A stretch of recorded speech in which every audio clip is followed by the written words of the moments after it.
This film was written so that people who feel like they can't, can. That if you feel like you can't do something or you can't come back from something because something is a compounded trauma, meaning that you went through some shit and then before you were able to deal with that, some other shit happened, it's okay. You can still go back and deal with that thing. You know, there's an Akan word that's Sankofa, and that word means that you have to go backwards in order to move forward. And that's what I had to do. I had to go backwards in order to move forward. If I'm lucky, no one will love me.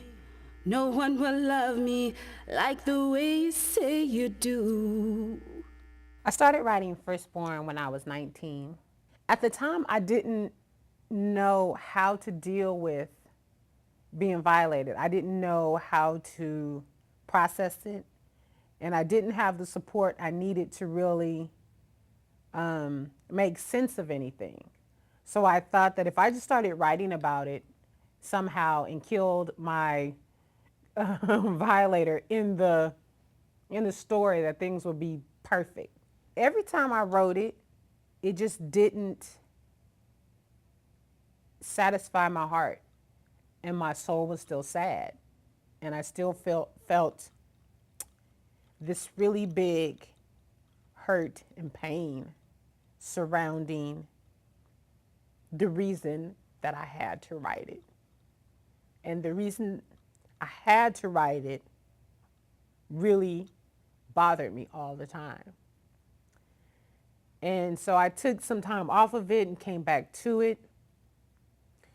And I said, this needs to be about a family. This doesn't need to just be about a girl kind of trying to make her way in the world. It really needs to be about a family.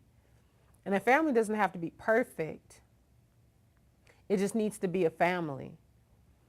And I was trying to write it, and the family could never get it together. They can never get their shit together enough for me to finish it, you know? And in my own personal life, I had just never seen any justice. I had never seen anybody talk about being violated. I just never seen anybody do anything about it, and didn't have any endings, didn't have any climaxes. I didn't have anything because everything was going to be just kind of drummed up. And one day I wasn't working on the project at all, and I was tired. I was tired of hurting, and I was tired of being sad, and I was tired of always having that thing over me, always feeling like damaged goods, and always feeling like I can't do anything. I couldn't be a filmmaker, or I couldn't do anything because I never felt good enough to do anything. I never felt worthy enough to finish anything. You know what I mean? And I was just tired of feeling that way. And I decided that I can't live my life like this anymore. I can't do this anymore. And so I called up my violator. I knew who it was. You know, I called his ass up, and I was like, I need to talk to you, and I need to settle some shit with you, you know? And he was like, I'll meet you tomorrow, blah, blah, blah, blah, blah. And it was a Christmas Eve, never forget. So I called all my girlfriends together, and I was like, you know, I'm gonna go confront this motherfucker tomorrow. And I don't know what to expect from any of this. I don't know if I'm gonna have to kill this motherfucker. I don't know what's gonna happen tomorrow. You know what I mean? I've never done anything like this in my whole entire life. And so all my girls, we got together, and we chanted, we sang, we cried. And I said, because all of my friends at the time had all been violated as well. Not by the same person, but they'd all been violated. And I told them, I was like, I'm not doing this just for me. I'm doing this for all of us. because some of them couldn't do that.